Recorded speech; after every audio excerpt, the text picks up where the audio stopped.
বাড়ি তুলসী গাছের পাশে ভুলেও রাখবেন না এই 5 জিনিস।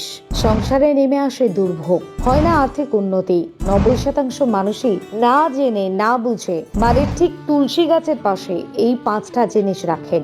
হিন্দু সনাতন ধর্মে কড়াভাবে বলা হয়েছে মা তুলসীর পাশে এই জিনিসগুলো কখনোই রাখা উচিত নয়। আর্থিক উন্নতি কোনোদিনও হয় না সেই পরিবারে।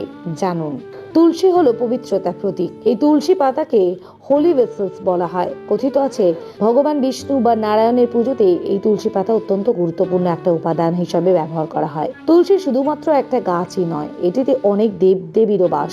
বাড়ির বাস্তুদোষ কাটানোর জন্য তুলসী খুব বিশেষ ভূমিকা পালন করে। যদি এই তুলসী গাছ বাড়ির ভেতরে থাকে তাহলে সে বাড়ির কোনো বাস্তুদোষ থাকে না। তবে জেনে রাখা ভালো, আপনার বাড়িতে যদি তুলসী গাছ থাকে তাহলে কিছু কাজ ভুলেও করবেন না, তা না হলে আপনার পরিবার আর বাড়ির ক্ষতি হওয়ার সম্ভাবনা থাকে। বাস্তুশাস্ত্র অনুযায়ী তুলসী গাছের আশেপাশে 5টা জিনিস ভুলেও রাখতে নেই। কোন 5টা বস্তুর কথা বলা হচ্ছে আসুন জেনে নেওয়া যাক। 1, অনেকে বাড়িতে কাঁটা গাছ রাখেন, তার সঙ্গে তুলসী গাছও রেখে দেন।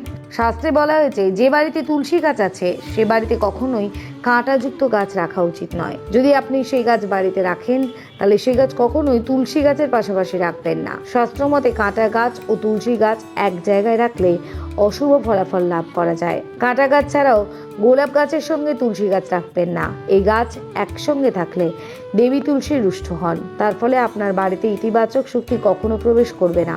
2, তুলসী গাছের কাছে কখনো শিবলিঙ্গ রাখবেন না। পৌরাণিক কাহিনী অনুযায়ী পূর্বজন্মে তুলসীর নাম বৃন্দা ছিল।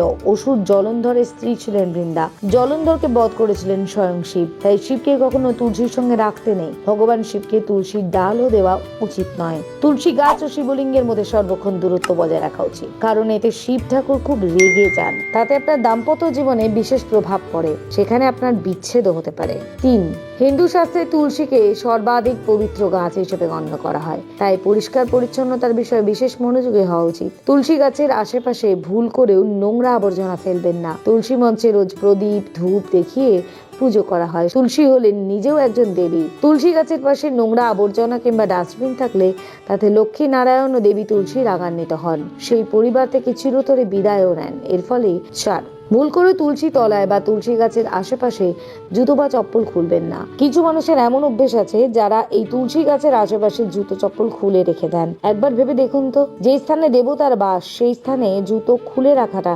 কতটা অনুচিত।